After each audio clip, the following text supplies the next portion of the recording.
Bagaimana Allah menampilkan tokoh-tokoh utama dalam Al-Quran, kalangan Nabi, orang-orang saleh, orang sukses, yang ternyata selain dengan ikhtiar fisiknya dan rencananya, mereka pun tawakalnya tinggi kepada Allah dan meminta petunjuk lewat doa-doanya.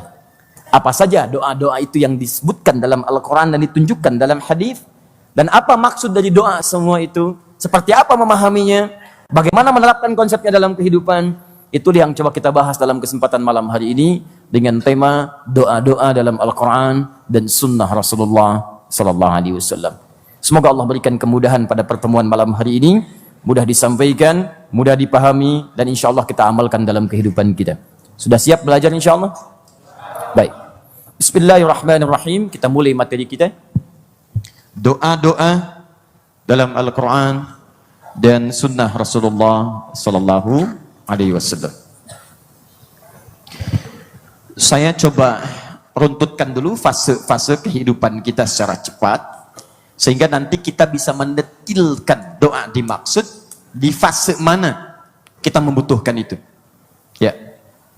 Pertama, kita hadirkan dulu fase kandungan. Ini nanti dibagi dua. Ada yang dikatakan sulit, lama, atau bahkan bagi sementara orang dipandang mustahil untuk dapat memiliki keturunan, mustahil mengandung. Ada yang kedua, fasenya sampai kepada fase kandungan sedang mengandung. Yang ini nanti kita bahas. Kalau ada yang memvonis bahkan sampai mengatakan ini nggak mungkin mengandung, mustahil secara medis, tidak mungkin secara klinis, maka apa doa-doa yang disebutkan dalam Al-Quran dan bagaimana cara mewujudkannya, sehingga dengan itu Allah bahkan redaksi Al-Qurannya, kalau dirasakan ada yang tidak sesuai dalam bentuk fisiknya karena penyakit atau yang lainnya, maka langsung jawaban Qurannya fa aslahna lahu zauja, kami akan perbaiki itu. Yang kata medis tidak mungkin, maka tidak ada yang tidak mungkin bagi kami, kata Allah. Yang kedua, kalau nanti kandungannya sudah mulai tanda-tandanya muncul, mengandung dia, maka apa doa-doa yang dimunculkan oleh Al-Quran sehingga kandungan ini berjalan dengan baik, bukan hanya baik secara fisik, tapi juga yang paling menarik, dijaga oleh Allah sehingga terlahir keturunan yang soleh kemudian hari. Ini fase yang pertama, fase kandungan. Kedua, fase kelahiran. Saya tuliskan misalnya di sini fase sampai ke balita dulu. Awas, ini pun sangat menentukan bagi kita yang lewat, mungkin terlihat biasa karena sudah terlewat. Tapi jangan lupa ada generasi kita belakangannya akan menyusul.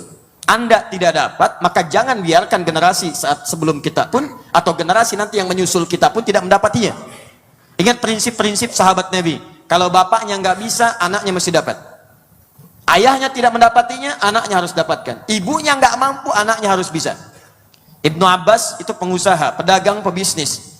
Maaf, kesibukannya menjadikan beliau tidak maksimal mengikuti ta'lim Nabi. Tidak maksimal itu nggak bisa setiap hari. Ya, weekend, sepekan sekali datang, sepekan sekali datang. Selebihnya bekerja, berniaga, dapat harta, sedekah. Ya, kerjakan tuh yang baik-baik, amalnya di situ. Tapi walaupun cuma sekali dua kali ikut taklim, sepanjang hidupnya hafal 200 hadis. Saya bukan bicara Al-Quran, kalau Quran sudah normal, ya sudah biasa, hadis hafal 200 hadis. Ya, paman Nabi, hubungan dekat dengan Nabi, sibuk, pekerja luar biasa, pedagang sukses, dunia dapat, masih sempat ikut taklim, hafal hadis sampai 200 hadis. Anda bayangkan? Ya, coba kalau kadang-kadang kalau punya waktu senggang, coba banding-bandingkan dengan diri kita. Saya siapa ya? Paman Nabi bukan, kerabat Nabi bukan, sahabat Nabi bukan, tetangga Nabi juga bukan. Ya, sukses gak sesukses Abbas, harta gak sebanyak Abbas. Terus persoalannya sehebat apa dan sesibuk apa saya? Dalam sepekan hanya dunia aja, gak pernah ada kesempatan untuk akhiratnya. Dan mengejar akhirat itu bukan ketinggalan dunia, tapi terbalik rumusnya. Anda kejar dunia belum tentu dapat akhirat, Anda kejar akhirat dunia akan ikut. Kata Ibnul Qayyim Al-Jauziyah seperti bayangan. Dunia itu seperti bayangan, dikejar-kejar, gak akan ketangkap. Kalau mau coba silahkan besok nanti, ada bayangan kejar oleh Anda. Ya, kalau mau coba aja silahkan kalau nggak ada kerjaan. Kejar, susah. Caranya gampang, kalau bayangan pengen dikuasai, nggak usah dikejar, berbalik, Anda jalan, dia ikut. Lihat aja, ikut ya, balik, ikut. Dunia tuh begitu. Tapi yang dahsyat, beliau tahu, saya cuma sampai nanti mungkin nggak maksimal hadisnya, tapi anak saya nih, si bungsu Abdullah, dia mesti lebih hebat dibandingkan saya. Dari kecil diinvestasikan. Ini investasi saya nih. Fudail, layani Nabi karena kamu sudah mulai matang. Remaja, sudah tumbuh jadi pemuda, layani Nabi. Bantu Nabi.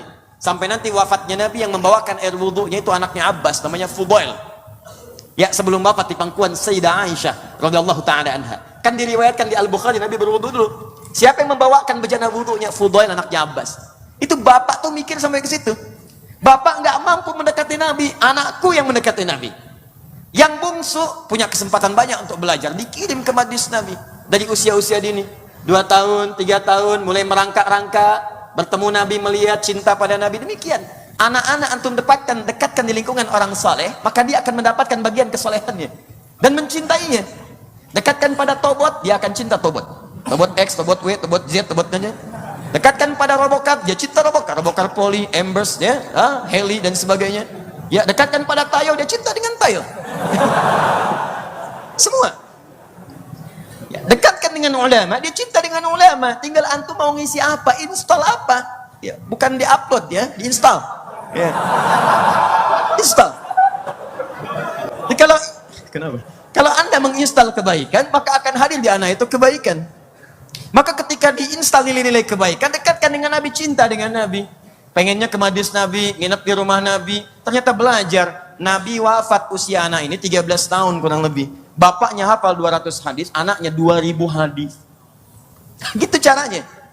Jadi kalau bukan saya, anak saya.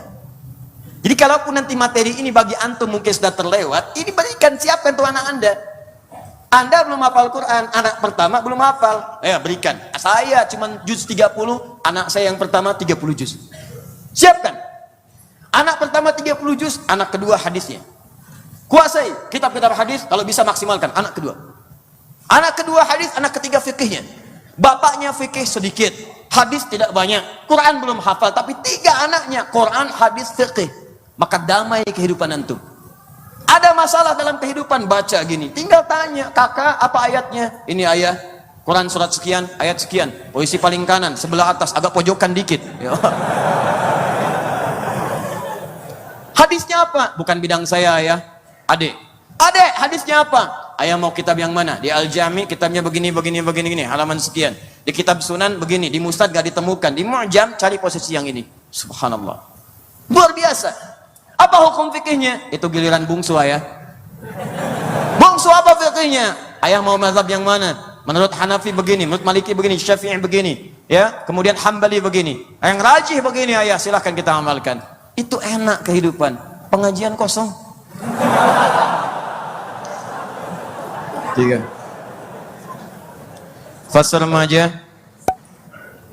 Mulai ada kepergaulan, mulai bergaul, ya, sampai masuk ke masa kematangan dewasa lah. Ya, saya sampaikan ke sini karena waktunya dekat sekali. Remaja masuk ke tahap kedewasaan. Saat dewasa itu apa doanya supaya mendapatkan teman-teman yang baik, bimbingan yang baik, ya, termasuk juga jodoh yang baik. Terlepas persoalannya menikah di mana, apakah di Cami, di Tokyo, di mana dan sebagainya, itu terserah. Yang pasti apa yang kita dapatkan dari bimbingan